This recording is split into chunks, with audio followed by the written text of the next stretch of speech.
Et effectivement, une belle semaine de folie. C'est dur de tirer un bilan comme ça. C'est encore tout chaud d'hier soir, de la folie du dernier match. Donc on ne s'est pas encore posé, donc c'est pas facile de faire un bilan. Et, À chaud. ouais, à chaud comme ça. Mais bon, si on essaye,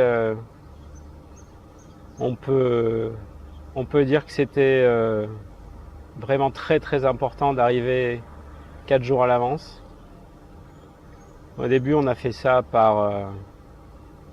pour le décalage horaire, l'humidité, la chaleur, tout ça pour s'acclimater. Et en fait, à l'arrivée, on s'aperçoit que même si on joue en Europe, ces 3-4 jours avant la compétition sur place sont très très importants. Voilà, et pour ça, on doit vraiment remercier notre fédération qui nous a mis dans des dispositions exceptionnelles pour ce mondial. Voilà, après, les matchs fantastiques, les deux équipes, des filles, des gars, avec un niveau de jeu incroyable. Et d'un autre côté, une organisation vraiment très compliquée sur place, mais très très compliquée pour nous. Heureusement qu'on avait notre transport privé, parce que ça aurait été ingérable. Mais enfin, beaucoup de dysfonctionnements dans l'organisation, ce qui fait que qui commençait à 8h du matin et qui se finissait à 11h, minuit, voire 1h du matin avec Alex, c'était vraiment lourd à gérer. Mais bon,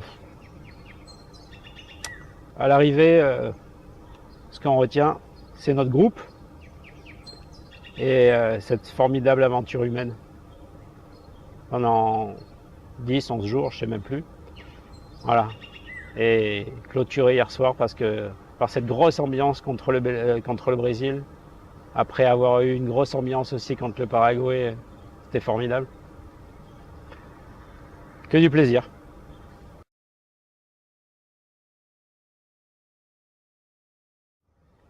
Après, si on prend un peu de recul sur la rencontre, on analyse, ça serait gagné contre le Portugal, ça reste encore... ça tient un peu du petit miracle quand même. Alors l'année dernière, ça tenait du grand miracle, et cette année, ça tenait du petit miracle. Bon, en face, elles sont encore plus fortes que nous, même si on s'est rapprochés. On peut discuter sur les différentes compos sur lesquelles on aurait pu tomber. Mais bon, si on prend 9 compositions différentes, on aurait gagné une fois. Ou alors, il faudrait que Alix et Jess puissent battre aussi l'équipe numéro 1, ce qui n'est pas encore le cas, même si elles n'étaient pas loin dans l'Open de les battre après un grand match dans une chaleur incroyable. Voilà, si un jour la config nous sourit un petit peu, mais ça nous sourira parce qu'on sera plus fort. Et pour l'instant, ni Alix et Jess ont été plus fortes que la numéro 1, ni Laura et Léa ont été plus fortes que la numéro 2, même si elles ont fait un très bon match après un très mauvais départ des Portugaises. Après, quand elles se sont mises dedans, c'est devenu très compliqué.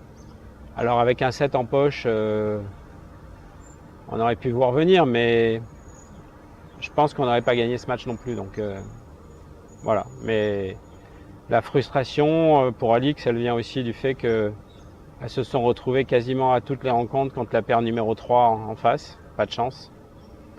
Et le dernier match contre les Brésiliennes, qui aurait été un grand match, et ben on l'a pas joué parce que l'équipe brésilienne était décimée par intoxication alimentaire.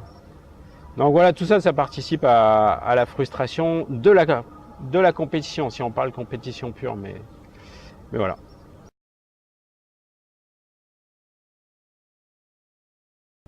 C'est sûr, les joueuses, elles souhaitaient jouer, hein, on ne souhaitait pas gagner comme ça sans jouer. Ça, côté complètement inintéressant.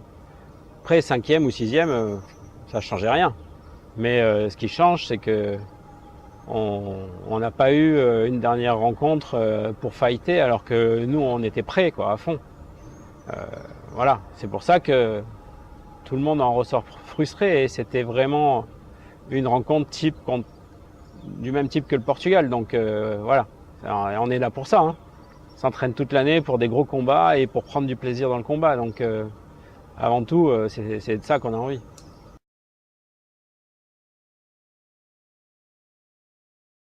Voilà, il y a plusieurs facteurs. Hein. Le mondial de Lisbonne, bon, moi j'y étais pas, donc, mais a priori, tout est parti de là. Il n'y avait pas de capitaine, ou c'était les capitaines joueurs. Robin devait être capitaine des femmes, et les femmes jouaient dans un autre site. Donc elles se sont retrouvées livrées à elles-mêmes, donc pas simple. Et tout est parti de cette expérience chaotique. Quand les filles elles sont revenues et que je les ai croisées, j'en ai vu plusieurs venir vers moi me demander si je voulais pas être capitaine. J'ai dit écoutez, moi je sais pas du tout comment ça fonctionne avec la nouvelle fédération, donc je sais pas s'ils ont envie d'un capitaine, de mettre de l'argent dedans, de faire tout ça. Après, ce que je peux faire, c'est faire une proposition, un projet, et puis on verra bien si la fédération revient vers moi ou vers quelqu'un d'autre, peu importe, hein, mais pour amorcer tout ça. Et en fait, la fédération est revenue vers moi et tout s'est amorcé à partir de là. Avec Alexis comme co-capitaine au départ, on s'est mis en place une charte d'équipe. Bon, on se connaît bien parce qu'on est en équipe de France depuis 20 ans. Donc on a vécu des expériences malheureuses, on a vécu des très heureuses. Voilà, on sait où on doit aller, où on veut aller. Et l'équipe de France, ça se mérite sur plein de facteurs différents.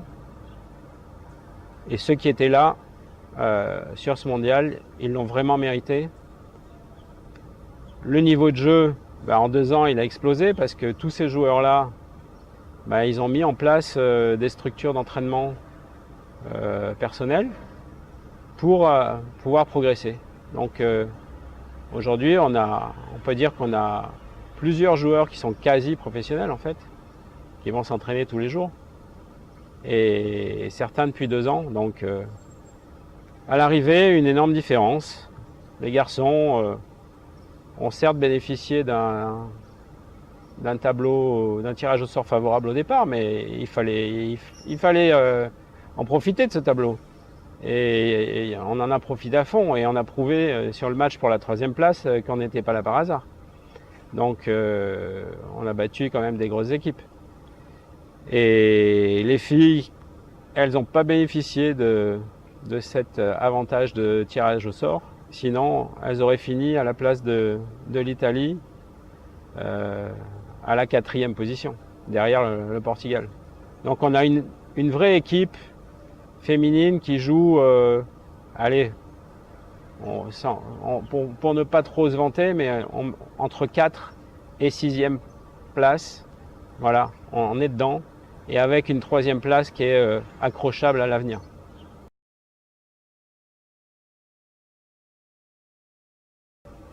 Aujourd'hui, il y a 1 ou 2 équipes qui peuvent faire trembler le Brésil sur la 3e place.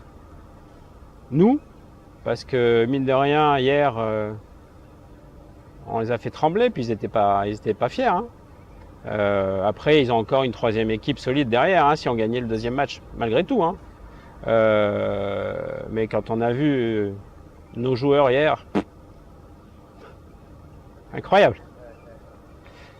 Et je pense qu'avec 2 années de plus, je ne sais pas si ça changera foncièrement le résultat derrière, mais on s'en rapprochera encore plus. Mais il ne faut pas oublier que si on regarde le classement, le Brésil, c'est 6 joueurs entre numéro 1 et 70. C'est pas rien. Donc là, c'est quand même incroyable qu'on se rapproche. Et puis après, il y a l'équipe d'Italie, mais l'équipe d'Italie qui n'a pas eu de chance au tirage au sort, puis qui en plus n'a pas très bien joué. Que va devenir l'équipe d'Italie? Parce que en fait, ils ont acheté 3 Argentins pour jouer le mondial. Ils ont naturalisé qu'ils devaient avoir des grands-parents italiens. Est-ce que cette équipe-là, elle va pas exploser après ce mondial pourri pour eux? Ou est-ce qu'ils vont continuer cette politique? Mais ce qui est sûr, c'est que nous, on est à notre place avec nos joueurs de chez nous. Et les Italiens, s'ils avaient que leurs joueurs internes, ils seraient loin au classement. Donc on va voir la suite, comment ça va évoluer.